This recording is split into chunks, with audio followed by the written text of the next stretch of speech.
Welcome to my party, we're just getting started. A life is a dream or a nightmare scarring. Hand me a drink cause I think I'm going all in. Get me a shrink who can catch me when I'm falling. Cover up my scars, flip the handlebars. Crashing in my car, wake up in a bar. I'll be a superstar, just on my avatar. This world is so bizarre, empty out the reservoir. Yeah. 안녕하십니까. 2024년 7월 25일 이종근의 HQ 시간입니다. 하이 퀄러티 고품격 시사 프로그램을 지향하는 이종의 헤드쿼터 시간입니다. 오늘 또 많은 분들이 들어와 계신데 또 더위 말씀을 많이 해주시는군요. 습도 정말 답답합니다. 막 숨이 막 그냥 멈출 것 같죠? 바깥에 나가면, 습도 때문에 끈적끈적하고, 저는 보통 이 대중교통을 이용합니다. 그러다 보니까 이 셔츠가, 말랐다가 젖었다가 말랐다가 젖었다가 한 3번 반복을 하면 이제 모든 일이 다 끝나가더군요. 아마 제 몸은 이렇게 긁어버리면 소금이 막 그냥 뚝뚝 떨어질 것 같습니다. 그런데 오늘이 중복이라는군요. 뭐 복대문 하셨습니까? 요즘은 또 민어가 또 복다림의 최고라고 하는데, 민어든 아니면 치킨이든 아니면 삼계탕이든 한 끼 든든히 드시고 오늘 이종근의 HQ 함께 하시면 좋겠습니다. 아무리 더워도 중복이랍니다. 이제 말복도 곧 다가올 것이고, 말복 지나서 8월 15일만 되면, 8월 보름만 되면 바닷물이 이제 차가워진다고 합니다. 바닷물이 차가워지면 이제 여름도 거의 지나가고 있다라는 뜻이겠죠. 여름이 지나가면 이제 곧 추석입니다. 추석이 지나가면 올 한 해가 이제 연말로 닿는, 올 한 해가 문을 닫는 순간이 이제 다가온다는 뜻이고요. 올해가 다갔네. 돌아보면 갑자기 그런 생각 드실 수도 있을 겁니다. 그러니까 올해가 다갔네 하기 전에 올해 뭔가를 이제 해야 된다라고 생각했던 것들을 이제 서서히 준비하고 또 마감을 해야 될 그런 순간들인 것 같습니다. 자, 오늘의 아트로 넘어가겠습니다. 오늘의 아트, 오늘 일면톡. 멈췄던 문정부 비리 의혹 수사 속도를 내고 있다라는 뜻이겠지요. 굉장히 많습니다. 사실 이렇게 많이 적체가 됐나라는 생각도 듭니다. 조희대 대법원장은 지연된 정의는 정의가 아니다라고 이야기하면서 재판의 속도를 내라, 신속히 재판을 진행해야 된다라고 지금 판사들을 독려하고 있는데, 이현석 검찰총장도 사실은 이 문재인 정부의 수사에 속도를 좀 내야 될 것 같습니다. 이미 이 윤석열 정부가 들어선 지 3년째 돼가고 있는데 아직도 문재인 정부와 관련된 수사를 제대로 하지 못하면 어떻게 미래로 나가 있습니까? 과거를 제대로 정리를 해야 되겠죠. 돌아보니 이렇게나 많이 수사를 제대로 안 했었다. 지금 그래서 수사를 서서히 하고 있다라는 건데, 어저께 소식 들으셨죠? 김명수 대법원장의 피고발인 신문으로 조사를 받으라라고 통보를 했다는 거죠. 직권남용 허위 공문서, 그러니까 조작, 사건 아시죠? 그러니까 임성근 판사에 대해서 사표를 수리하지 않으면서 지금 민주당이 당신을 지금 탄핵하려고 하는데, 여기서 내가 사표 수리를 하면 내가 뭐가 되겠냔 말이야 라고 이야기하면서 자기 체면 지키려고 부하 부장 판사가 아파서 사표를 내겠다고 하는 것을 반려한 정말 반인권적인 사람입니다. 그런데 여기에 거짓말까지 하죠. 이게 알려지자 국회가 답변서를 요구하는데 그 답변서에다 대고 그런 사실 없다라고 적었는데, 임성훈 판사가 그 녹취록을 공개하는 바람에 온갖 거짓말이 다 드러난 상황이 됐죠. 그러니까 시민단체가 2가지로 고발을 하지 않았습니까? 즉, 국민의힘으로부터 고발당했죠. 직권남용, 그 다음에 허위공문서 제출, 이 2가지 혐의로 3년 6개월 만에 지금 소환을 하는 겁니다. 3년 6개월 동안 뭐 했습니까? 자, 또 중앙지검 반부패 수사 2부는 노영민, 김현미, 문재인 정권 시절에 비서실장과 국토부 장관에 대해서 강제 수사에 착수한 상태입니다. 이 부분은 이정근 민주당 사무부총장이 한국 복합물류 CJ 계열사죠. 복합물류 상근 고문에 임명된 데 이 두 사람이 영향력을 행사했을 것이다 라고 판단하고 들여다보고 있고요. 또 전주지검은 문재인 전 사위 서모 씨의 특혜취 의혹 사건 수사에 형사 3부 검사 전원을 투입한 상태이고요. 또 최근에 중앙지검은 중앙지검이 아니라 경찰이죠. 경찰은 김정숙의 옷값 수사를 위해서 당시에 그 의상실, 그러니까 유명 의상실의 관계자를 소환을 해서 진술을 받았다고 하고요.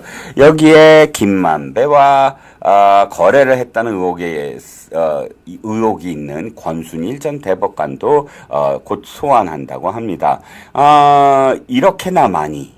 이렇게나 많이 제대로 수사가 안 돼 있었다는 뜻이겠죠. 그래서 이렇게 이창수 지검장이 중앙지검장으로 오면서부터 모든 수사들이 제속도를 내서 이 기사는 이렇게 표현하는군요. 또 다른 법조인은 막힌 혈이 뚫린 것 같다라고 대답했다고 합니다. 여기에 경찰이 또 문재인 정권의 방위사업청 입찰비리 의혹을 수사하고 있는데 거의 막바지에 달하고 있다고 하니까 우리 검찰과 경찰이 빨리 수사를 진행을 해서 제대로 국민들에게 소상히 밝혀주기를 기대하겠습니다. 이제 오늘의 사설입니다. 아시아투데이 오늘의 사설. 한동훈 신임 대표의 역사적 사명은 야당의 정권 퇴진운동 막기. 이를 말입니까? 지금 민주당은 이미 이 정권이 들어서기 전부터 탄핵을 획책했지요. 김민웅이라는 자, 김민석의 형이라는 성공회대 교수라는 자가 이미 취임식도 되기 전에 윤석열 정부 탄핵 운동, 퇴진운동을 부르짖는 단체를 만들었을 정도니까요. 자, 그런데 그것을 막아 있는 것이 가장 큰 역사적 사명이다 이겁니다. 야당의 정권 퇴진운동, 탄핵, 추진, 이런 이 보수파 끌어내리기 이와 관련돼서 이것을 막지 못하면 어떻게 되겠습니까? 이것을 막지 못하면 정권을 탈취당하는 것은 물론이거니와 이재명이라는 희대의 퍼퓰리스트가 앞으로 이 전국 운영을 한답시고 내놓는 모든 나라 망가뜨리기가 그대로 다 실현될 겁니다. 그리고 우리나라는 지금부터 3년 전인 문재인 정부의 한 10배는 더 추락할 겁니다. 그러니까 그 국가의 운명을 위해서라도 단순히 윤석열 정부를 막자, 윤석열 정부의 퇴진을 막자 이게 아니라 단순히 정권 퇴진이 아니라 이것은 이 나라의 운명이 달려있는 그런 그 역사적 소명이라는 겁니다. 그래서 사설은 일단 한동훈 지도부, 새로운 지도부에게 이러이러한 그런 역사적 소명을 가져라라고 이제 소명의식을 좀 북돋고 있고요. 안에 말씀드렸던 그런 내용입니다. 한동훈 지도부가 이 사명을 인식하고 한동훈 개인의 대선 출마 같은 틀에 갇히지는 않을 것으로 믿는다라고 이제 이 사설은 이야기합니다.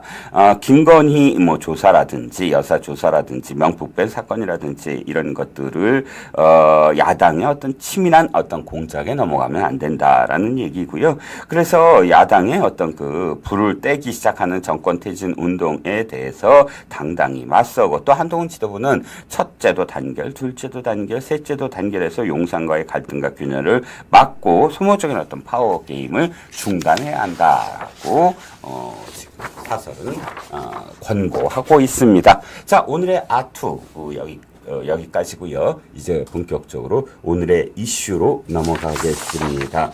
오늘 여러 가지 뉴스가 쏟아지는 가운데 그중에서도 눈길을 끄는 게 김건희 여사가 두 번째 사과를 했지요.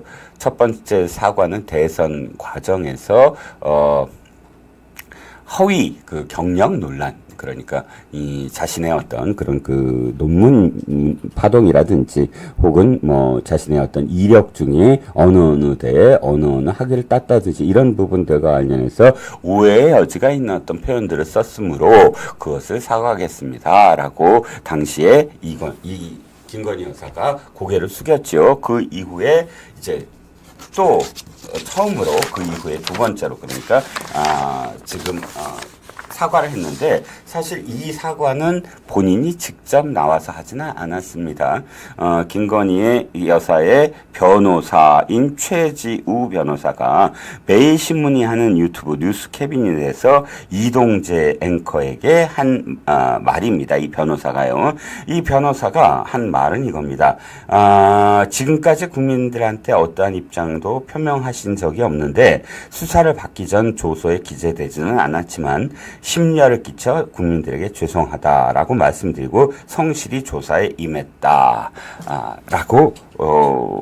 말한 것입니다. 그래서 이제 간접적이기는 하나 김건희 여사가 지금 명품백 사건 등과 관련돼서 사과를 했다라고 지금 기사들을 쓰고 있는 것이죠. 그래서 그러면서 이 변호사가 말하는 건 이겁니다. 사죄를 하고 싶다 해도 정무적인 판단을 거쳐야 되기 때문에 사죄를 쉽게 할 상황이 아니었다. 그러니까 왜 지금 사죄가 늦어졌느냐에 대해서 이렇게 설명을 하고요. 그렇지만 진심 어린 마음이다라고 덧붙였다고 합니다. 그 다음에 황제 조사 뭐 이런 이야기들이 계속 나오지 않습니까? 그 부분과 관련해서도 변호사가 운을 뗐네요.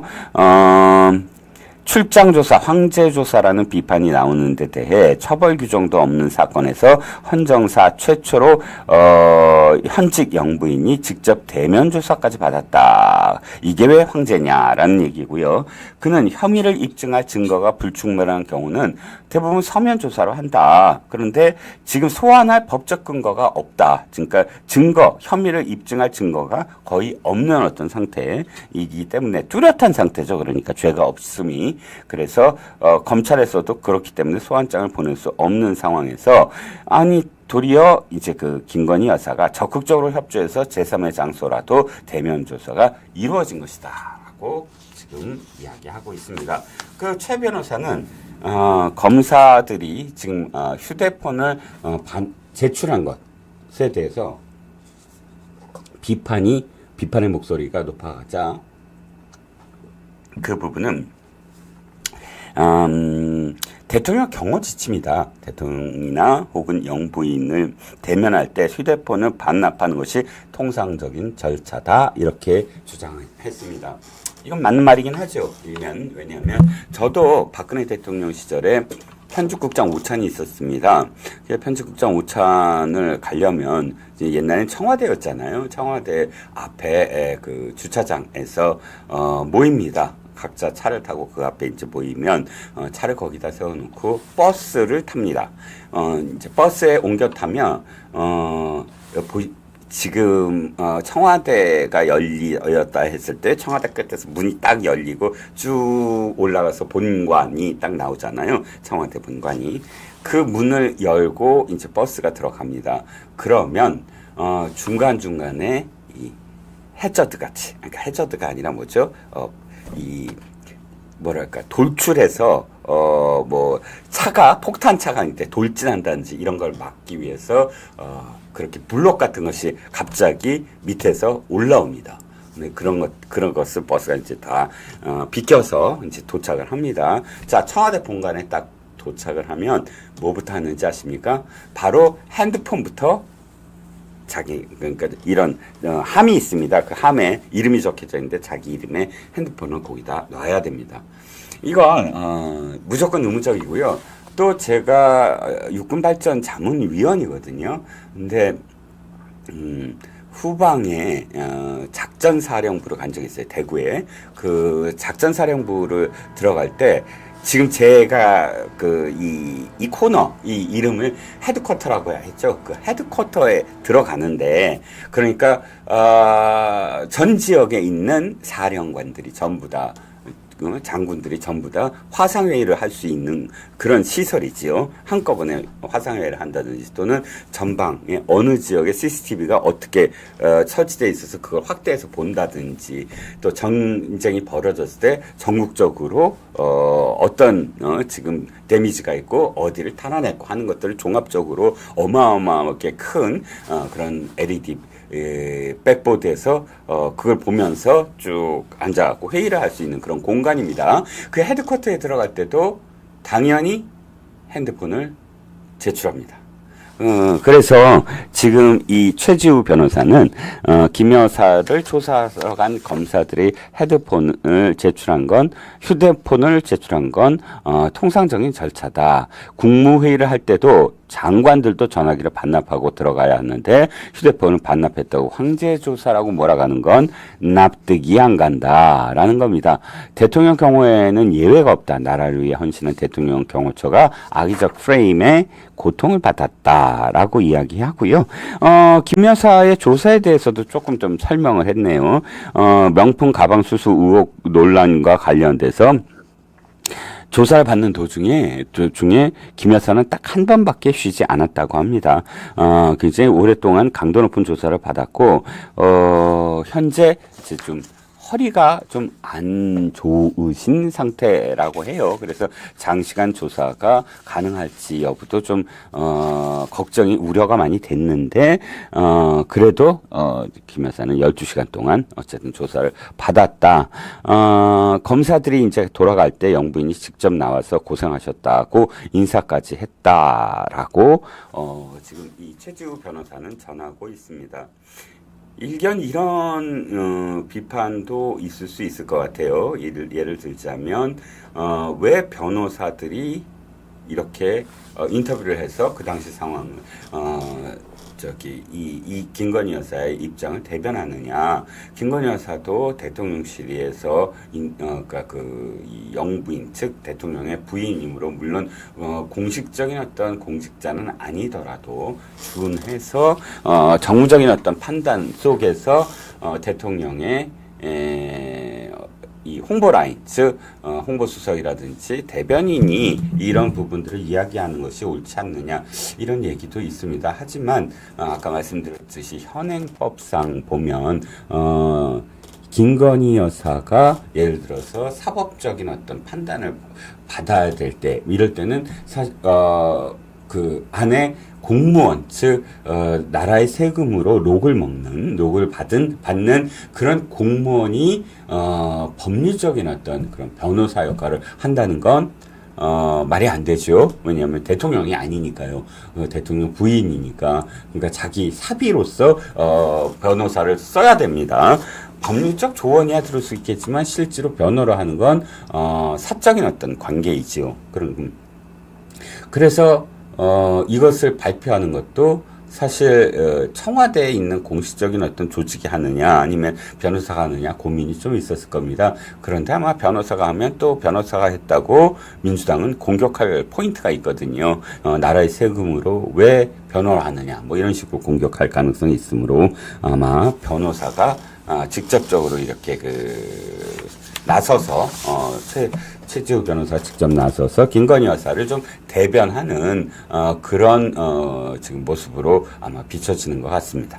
자, 김건희 여사의 두 번째 사과 왜 지금이냐 뭐 이런 얘기도 나오지만 아까도 말씀드렸는데 이제 황제 조사 운운하면서 지금 민주당의 이 공세가 점점 수위를 넘고 있거든요. 그렇기 때문에 한 번은 정리를 해야 된다. 그것이 왜 황제조사가 아니냐, 그리고 황제조사라는 것이 어떤 프레임이냐, 이런 것들을 선을 한번 그어야 된다. 그런 생각으로 아마 지금 변호사가 직접 나선 게 아닌가 싶습니다. 김건희 여사는 이렇게 사과를 하는데, 그렇다면 김정숙 전 대통령 영부인, 김정숙은 사과가 아니라 소환이겠죠. 그러니까 제대로 된 어떤 소환을 하고 제대로 된 수사를 받아야 되겠죠. 한 번도 수사를 제대로 받지 않는 어떤 상태이니까요.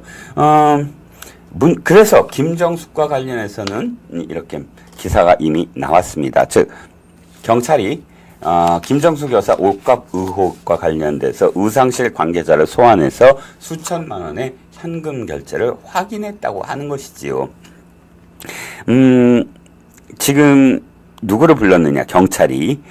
이 경찰이 왜 불렀냐면 사실 검찰에 그 고발한 게 아니고 경찰에 당시에 고발장을 냈어요. 시민단체가. 그래서 지금 김정숙의 옷값을 소상히 밝혀라. 그 혹시나 국고로 손실한 거 아니냐? 특활비를 쓴 거 아니냐? 경호처에 특활비를 쓴 거 아니냐? 그렇다면 나라의 어떤 세금을 축냈다. 국고 손실이고 또 배임죄도 해당이 된다. 그러니까 해야 될 의무가 없는 일에 대해서 하지 않아도 될 일에 대해서 그것을 강요한 혐의, 이게 이제 배임 혐의겠죠. 그래서 배임 혐의와 그 다음에 횡령 혐의, 국고 손실 혐의, 뭐 이런 것들을 총 집약해서 지금 수사를 벌이려고 하는 것이고요. 이 수사를 이제 제대로 하게 되면 사실상 더 많은 것들이 이제 튀어나오게 될 겁니다. 왜냐하면 검찰이 지금 이상직위가 이 문다혜 부부에게 특혜를 줬잖아요. 중진공 사장일 때 중진공 직원들을 동원해서 아파트도 저렴하게 뭐 구입할 수 있게 해주고 타이에서요. 타이 스타젯 항공에 취직시켜주고 이런 그 상황들이 이어지지 않았습니까? 그러니까 검찰이 그때 이제 수사를 하기 시작해요. 그래서 계좌를 다 추적합니다. 혹시나 이렇게 불법적으로 우회해서 제3자 뇌물죄처럼 이상직에게는 공천을 주고 대신 이상직이는 공천을 준 사람의 딸과 사위를 보살펴주는 서로 그러니까 대가로서 보살펴주는 그런 그 제3자 뇌물죄에 해당되는 것을 지금 수사를 하고 있었는데 계좌를 들여다보다가 이게 뭐야? 한 겁니다. 이게 뭐야가 바로 양이네스, 그 다음에 유송화, 뭐 이런 사람들의 이름이 나오고 이 사람들이 바로 돈을 문다혜에게 보낸 것이지요. 그런데 알고 봤더니 이 두 사람의 관계가 묘합니다. 이 두 사람은 똑같이 김정숙의 옷과 관련된 사람들이라는 거지요. 그러니까 김정숙의 옷과 관련된 사람들이 문다혜에게 돈을 보냈다.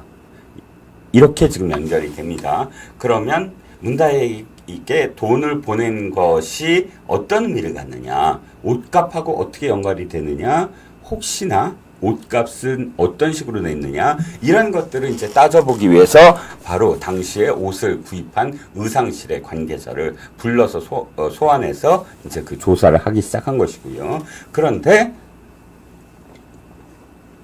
이 계좌에서 발견된 양이네스, 그 다음에 유송화 이런 사람들이 바로 의상실에 가서 돈다발 5만원권 돈다발 한국은행에 직인이 찍혀져 있는 띠지로 이렇게 묶은 돈다발을 지금 건넸다는 겁니다.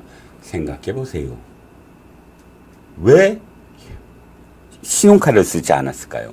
탁현민이가 옛날에 김정숙이 옷값이 너무 많이 들 거다. 도대체 그건 어디에서 났느냐라는 그런 그 의혹이 번져갈 때 김어준 시간에 나갑니다. 누가? 바로 이 탁현민이가. 그래서 김어준 시간에 나가서 뭐라고 합니까? 바로 이렇게 얘기합니다. 김정숙의 옷값은 전부 다 사비로 낸 거다. 김정숙 호주머니에서 나온 거다. 그리고 두 번째, 이 김정숙의 옷값은 다 카드로 냈다. 이렇게 얘기합니다. 그런데 말입니다. 그건 거짓말이었던 것 같아요. 왜? 지금 띄워드린 2020년 3월 30일자 기사입니다. 조선일보가 특종을 했죠. 조선일보가 바로 이 지금 김정숙이 옷을 구입했다는 양장 그리고 한복집 이런 곳들을 조선일보가 전부 다 찾아가 봤어요. 그랬더니 무형문화재 김혜자 상생의 누비장이 그러니까 누비로 이렇게 해서 두루마기 같은 걸 만드는 그 누비장이 조선닷컴에 이렇게 증언을 하는 겁니다. 유송화 춘추관장 당시에는 이부속실 비서관이었죠. 즉 김정숙을 맡고 있는 김정숙의 뭐 스케줄 관리라든지 이런 것들을 맡고 있는 이 비서관은 아까 이 부속실의 비서관이었는데요. 바로 유송화가 돈다발을 들고 와서 5만 원권으로 전액 현금 결제를 했다. 이 당시가 처음에 만났을 때는 당선된 지 얼마 지나지 않아서 현금을 들고 와서 샀다는 거고요. 그 다음 해도 마찬가지였다고 합니다. 이 김 여사가 휴가라면서 바로 이 유송화가 직접 와서 경주 공방에 들러서 300만 원짜리 한복 코트를 맞춰갖고 그때도 같은 방식으로 결제가 이루어졌다고 하면서 옷을 살 때마다 유송화와 의상 담당자 등 3명이 함께 왔다라고 덧붙였습니다.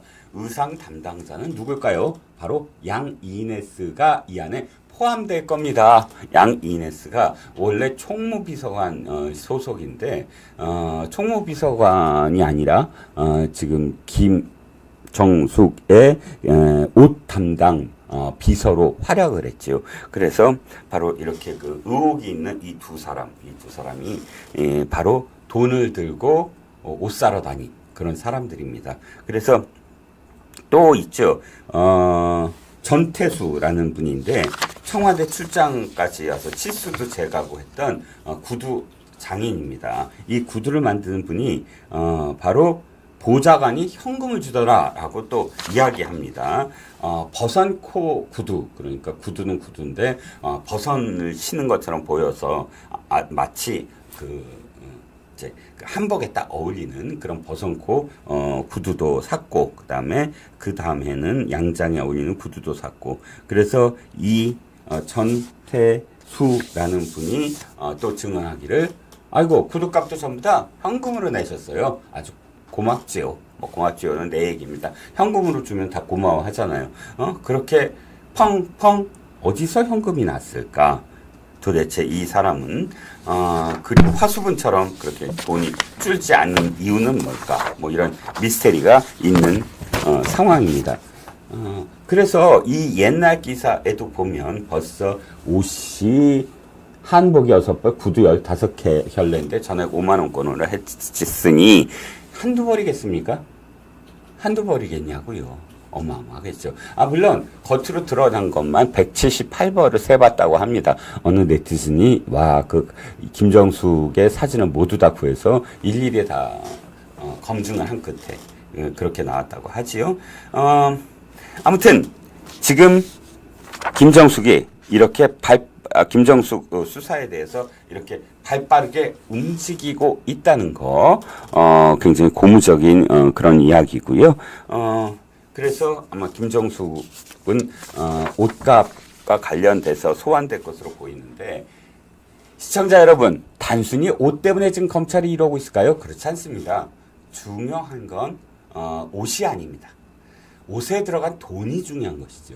옷에 들어간 돈 5만 원짜리 관봉권이 중요하지요. 그게 어디서 났느냐는 겁니다. 지금까지도 김정숙은 입을 다물고 있습니다. 이건 뭐 국가 기밀이에요. 국가 기록물에 다 넘어갔어요 하면서 뭐 거기에 관련돼서 입을 다물고 있지요. 그렇지만 이건 아마도 관봉권이라는 건 어떤 거냐면 한국은행에서 조폐공사를 통해 돈을 찍어냈잖아요. 돈을 찍어내면 한국은행 띠지가 있습니다. 그런데 이 돈은 어디로 가느냐? 주로 시중은행으로 가요.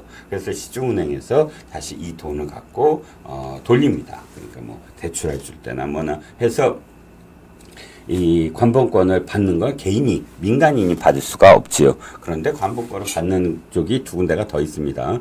하나는 국정원, 하나는 경호처, 이런 곳은 극비의 일을 하기 때문에 나라에서 어떤 꼬리가 있는 그런 돈을 줄 수가 없는 상황이지요. 그렇기 때문에 경호처로 들어가는 특수활동비는 총무 비서관실에 어마어마하게 큰 금고, 튼튼한 금고 속에 들어가게 되어 있습니다.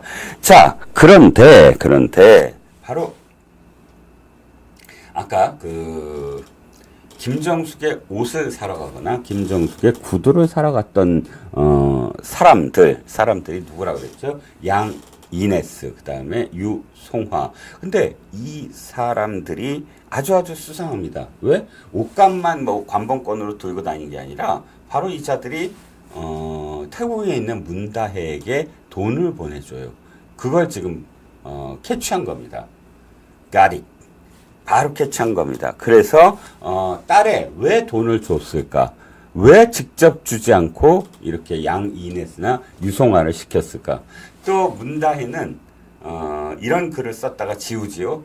그러니까 문다혜의 계지가 밝혀졌을 때 지인하고의 사적인 돈 거래까지 시비를 건다. 이렇게 얘기했습니다.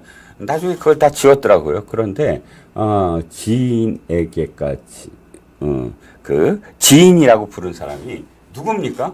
바로 양이네스입니다. 아니, 청와대 직원하고 어떻게 대통령 딸하고 지인 관계가 될 수가 있죠?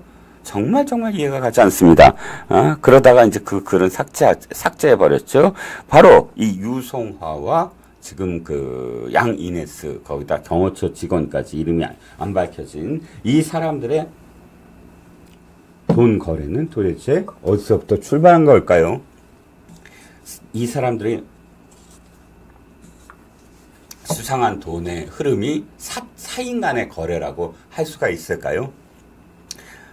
왜 김정숙은 구두를 살 때나 또는 한복을 살 때나 양장을 살 때나 모두 다 전액 5만원권 5만원권의 현금으로 샀을까요? 이것들이 이제 하나씩 구슬들이 깨어질 겁니다.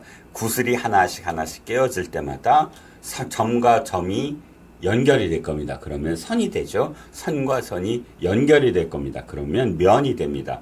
면과 면이 연결이 됩니다. 그러면 뭐가 생기죠? 방이 생깁니다. 공간이 생깁니다. 그 공간 안에 담긴 것들이 이제 눈에 들어오게 되는 것이죠.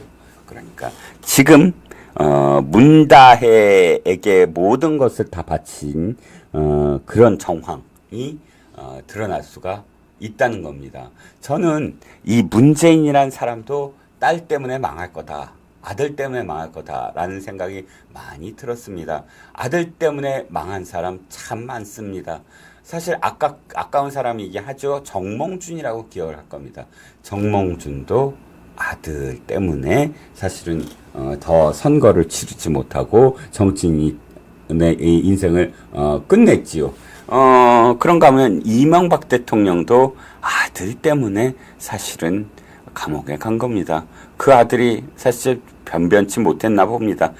굳이 다스에 그런 어떤 사장이 되게 만들거나 뭐 이런 굳이 그렇게 아들을 거기다 보냈어야 했는지 참 한심무쌍한데 문재인 대통령의 딸도 역시 마찬가지로 보입니다. 문재인과 김정숙은 이 딸을 위해서 별의별 짓을 다 하지요. 그러니까 양산 책방의 도메인이 있지 않습니까? 그것도 문다혜 이름으로 놓더라고요. 여차직하면 문다혜가 어떤 수익을 전부 다 독차지하게 만들어 주려고 아마 했을 겁니다. 눈물 나는 자식 사랑입니다. 그런데 이 눈물은 감동적인 눈물이 아니라 참 분노의 눈물입니다. 그렇게 박근혜 대통령을 부도덕한 사람으로 몰아붙이고 뇌물이나 받고 팔은 안으로 굽어서 자기 사람만 챙기고 이렇게 비난한 사람들이 비난한 자가 바로 딸에게 아빠 찬스, 엄마 찬스를 주기 위해서 안달복달하면서 5년을 그렇게 온갖 대가를 지불하고 이상직에게 공천도 주고 금배지도 달게 주고 중진공 이사장 자리도 주고 하면서 딸의 그런 이 치부를 돕게 만들다니요. 참으로 끔찍한 그런 범죄자라고 저는 생각합니다. 자, 김정숙이 이렇게 나오니까 아이 김정숙만 그래? 나도 있어. 나도 좀 신경 써줘가 김혜경입니다. 7월 25일 오늘은 결심 공판입니다. 공직선거법과 관련돼서 위반 혐의로 재판에 넘겨진 이재명의 배우자 김혜경이 선거법과 관련해서는 결심 공판, 오늘이 신문에 이 재판의 마지막 단계 선고하기 직전. 선고는 따로 날짜가 잡히겠지만 어쨌든 지금 재판은 이것으로서 다 마무리가 된다는 것입니다. 이 사건은 뭐 아실 겁니다. 아실 텐데, 그러니까 선거를 앞두고 뭐 전 국회의장 부인이라든지 이런 정치인들의 부인을 데려다가 밥을 먹인 혐의이지요. 그런데 지금 검찰은 도대체 반성을 하지 않는다. 그리고 두 번째는 자기의 부하인 배소연에게 모든 책임을 떠넘기고 있다. 그러므로 죄질이 아주 나쁘다라고 하면서 양형의 이런 중한 범죄를 반영해야 된다라고 오늘 구형을 했습니다. 300만 원이면 뭐 사실 이게 선거법이에요. 그러다 보니까 이렇게밖에 지금 이 정도 액수로 나왔습니다. 하지만 뭐 이것은 시작에 불과하다. 이건 선거법이 아닌 형법상의 뇌물수수죄, 국고손실죄는 따로 다스린다고 하지요. 그러니까 그것과 관련해서는 아마 소환이 준비되어 있는 것으로 압니다. 그러면 김혜경은 끽 소리 못하고 그대로 소환돼야 할 것입니다. 그리고 역시 이재명 역시 법카와 관련돼서 또 소환돼야 되겠죠. 와, 이재명은 도대체 혐의가 도대체 몇 개야? 그렇습니다. 그래서 이제 이 김혜경도 이제 선고를 받아야 되겠죠. 사실은 김혜경 덮어준 사건이 하나 있죠. 해경궁 김씨. 이 부분은 아마 문재인도 해경궁 김씨가 누구인지 아마 밝혀지는 걸 원했었을 겁니다. 왜냐하면 그 해경궁 김씨 그 자는 온라인상에서 그 자는 문재인도 노무현도 다 공격한 사람들이거든요. 그렇기 때문에 도대체 김혜경과 관련해서는 문재인도 바라지 않을까라는 생각이 드는데, 일단 그 해경궁 김씨 사건은 당시에 혐의 없음이 됐죠. 불기소가 됐고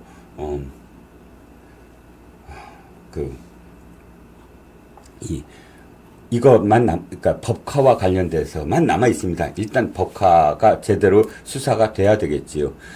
법카 수사가 제대로 되면 아마 이 대북송금 못지않게 어마어마한 액수가 될 겁니다.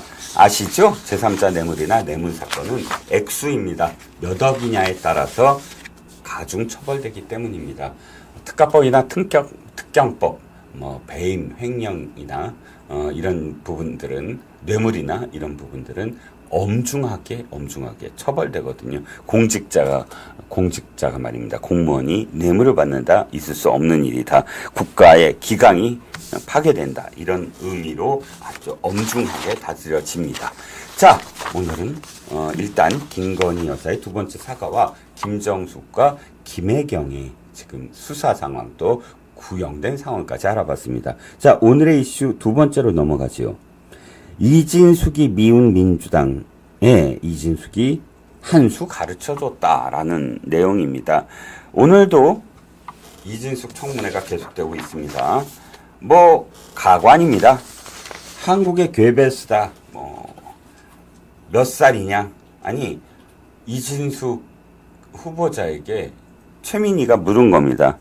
몇 살이야? 이 후보자는 나이가 몇 살이냐? 이렇게 물은 겁니다. 이진숙 후보자 그 답변이 더 걸작이에요. 뭐라고 그러는지 아십니까? 개인정보라서 말씀드리지 않겠다라고 그냥 잘라버렸습니다. 한국의 게베스, 참 게베스가 어떤 사람인지 잘 알면서 지금 자꾸 이동관, 괴베스 뭐 이런 식으로 극우 이런 식으로 그 이진숙을 몰아붙이고 있습니다.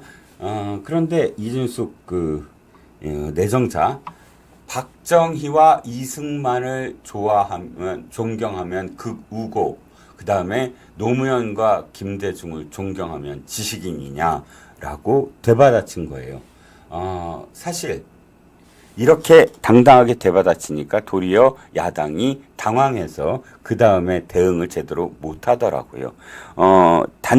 당당하면 됩니다. 제가 보기에는 정동영은 또 자기가 그 함께 문화방송에 있었다고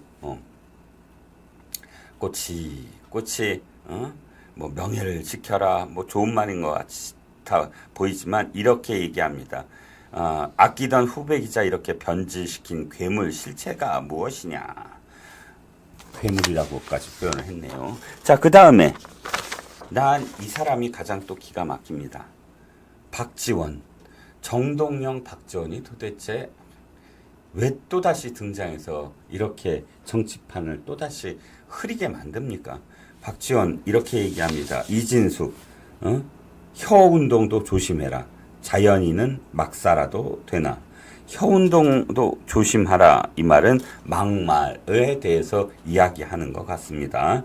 그런데 이진숙 후보 내정자가 아무리 뭐 막말 우는 그러니까 막말이라고 생각할지라도 박지원만큼 막말을 하겠습니까?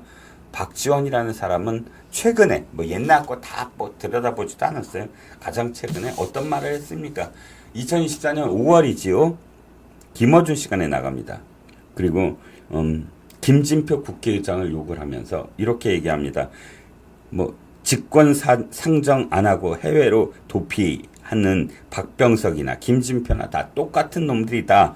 윤석열이나 다 똑같은 놈들. 진짜 개땡땡. 이렇게 말을 합니다. 응? 예. 자, 어느 게 더 막말일까요? 개땡땡. 이게 막말 중에 막말. 그러니까 박지원이야말로 혀 운동을 조심해야 되는 거 아닙니까?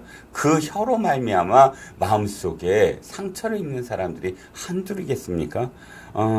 옛날에 굉장히 재기가 있고 그 다음에 이 말도 논리적으로 했었다는 바로 박지원입니다. 그런데 이제 박지원은 이렇게 자신의 안위 때문에 이재명을 칭송을 하고 여기에 이렇게 오버페이스를 합니다. 그러니까 민주당의 어떤 의미에서는 정동영, 천정배, 박지원 이런 정도의 레벨이라면 보다 후배 의원들한테 사표가 될 수 있는 그런 말투와 그런 표현과 그런 내용의 진심 어린 그런 말을 해야지요. 이게 뭡니까? 똑같은 놈들, 윤석열 대통령이나 똑같은 놈들, 진짜 개땡땡 이렇게 했으면서 물론 이 사람 사과는 했습니다. 그렇지만 남을 훈계하고 남에게 이렇게 혀운동을 조심해라 이따위로 얘기할 자격이 있을까 싶습니다. 자, 그런데 이 방통위원장 후보 지금 청문회가 계속 열리고 있지 않습니까? 그런데 또 기가 막힌 일이 벌어집니다. 뭐냐고요? 방통위가 지금 2인 체제잖아요. 2인 체제가 된 건 뭐 때문이죠? 사실 민주당이 자기가 추천을 안 해서 그렇습니다. 민주당 몫으로 추천하면 5명 될 수 있습니다. 그런데 왜 안 하냐고요?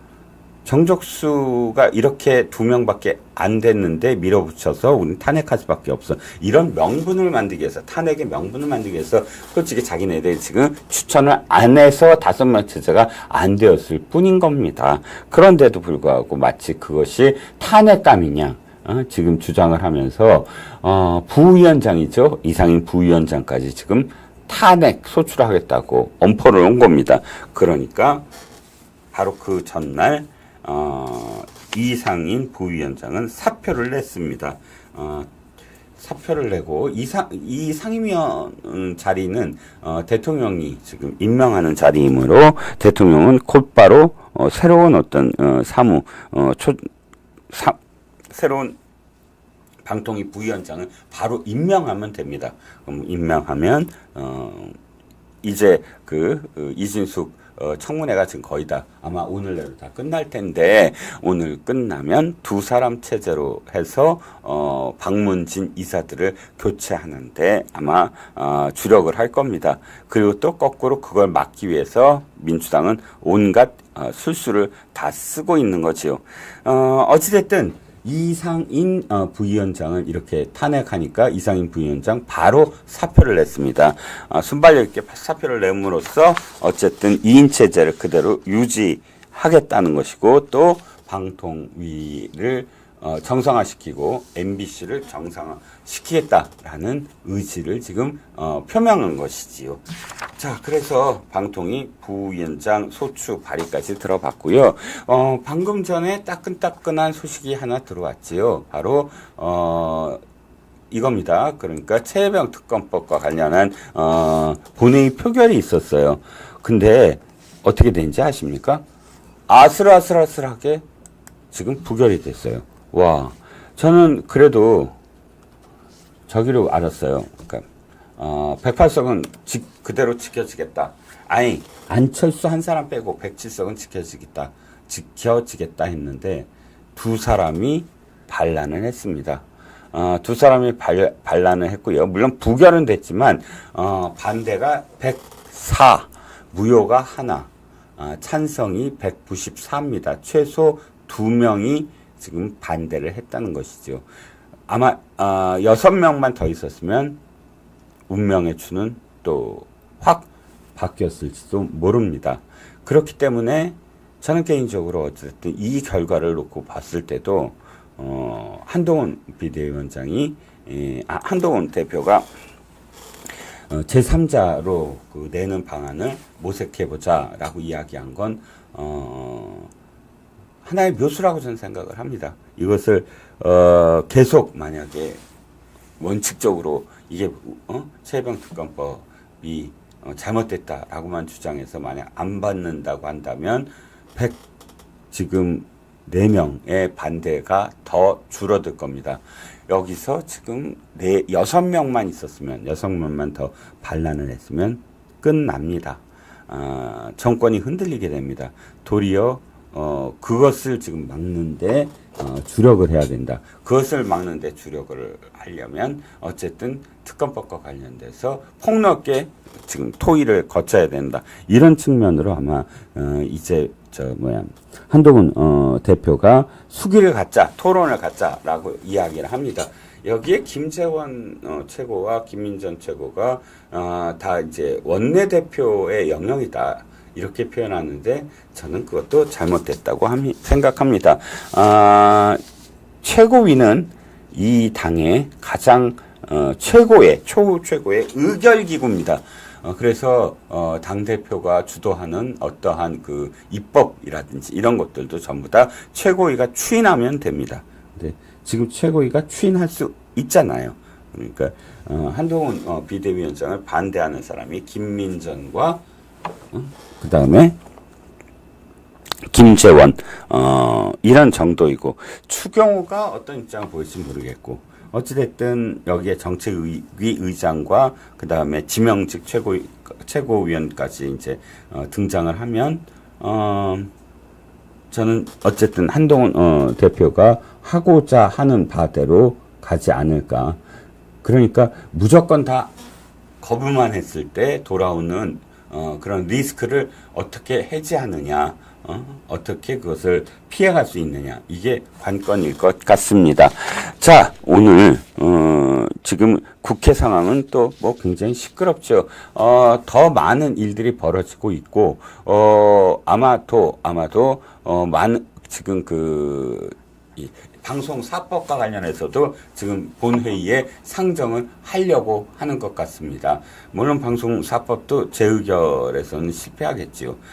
그러면 또 낼 겁니다. 또 내고 또 낼 겁니다. 이상인 부위원장 지금 사표시켰는데 아마도 지금 두 사람이 채워지면, 위원장과 부위원장이 채워지면 또다시 탄핵하려고 할 겁니다. 그러면 또 사표를 내고요. 이 악순환의 코미디는 계속 이어질 수밖에 없는 상황입니다. 부디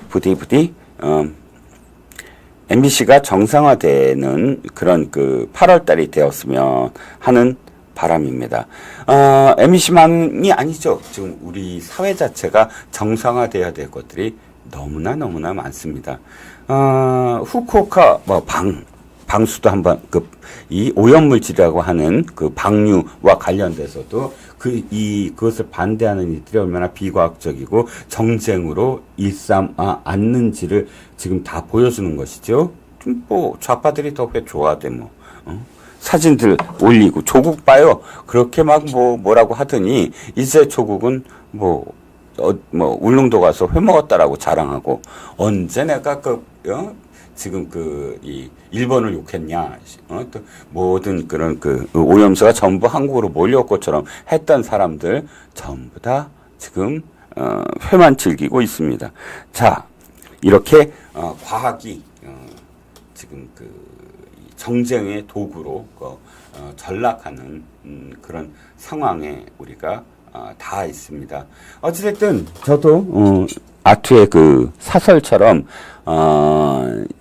이제 당 내부는 그쳐야 된다고 생각을 합니다. 그리고 당이 일치 단결해서 나가야 된다고 생각을 합니다. 그러니까 물론 토론하는 것은 좋지만 단언을 해서 배제하고 공격을 하는 것은 이제 그쳐야 된다고 생각을 합니다. 지금 민주당은 정말 별의별 그런 플랜을 다 짜고 있거든요. 그것을 대항하기 위해서라도 전대가 끝난 국민의힘은 단일대우로서 아까 사설에서 나왔죠. 첫째도 단결, 둘째도 단결, 셋째도 단결해야 된다고 생각합니다. 자, 오랜 시간 동안 들어주셔서 감사하고요. 내일은 송구권의 현장 정치가 아마 여러분들을 찾아뵐 것 같습니다. 그리고 다음 주 월요일은 또 이종근의 HQ가 진행합니다. 다음 주 이후 이제 민주당의 어떤 전대가 계속 기사화될 겁니다. 민주당의 전대는 아마 아무도 관심을 갖지 않을 것입니다. 90%가 넘는 그런 지지율을 갖는 이재명이 어떻게 될 것인지 관심을 가질 사람이 있을까요? 도리어 민주당 전대보다 미국의 투표, 미국의 대선이 더 관심에 쏠립니다. 미국의 대선과 이재명의 거의 단독 옹립식, 그것이 이제 점점 더 대비가 될 겁니다. 한쪽은 민주주의고 한쪽은 반민주 전체주의죠. 그냥 일극체제의 전체주의. 전체주의는 민주주의를 이길 수 없습니다. 자, 윤케이님도 들어오셨고 골프여신님도 뵀습니다. 많은 분들이 지금 들어와서 의견을 교환해 주셨습니다. 자, 오늘은 여기까지 하겠습니다. 박경영님 고생 많으셨고요. 골프여신님 응원 감사합니다. 프랑스와 조스카님도 들어오셨네요. 다음 주 월요일날 뵙겠습니다. 자, 말라리아 모기 조심하시라고 조스카님이 또 말씀을 하셨습니다. 자, 이제 단합의 시간입니다. 그리고 저는 물러가겠습니다. 다음 주 월요일날 뵙겠습니다. 감사합니다. Welcome to my party, we're just getting started. A life is a dream or a nightmare scarring. Hand me a drink cause I think I'm going all in. Get me a shrink who can catch me when I'm falling. Cover up my scars, flip the handlebar.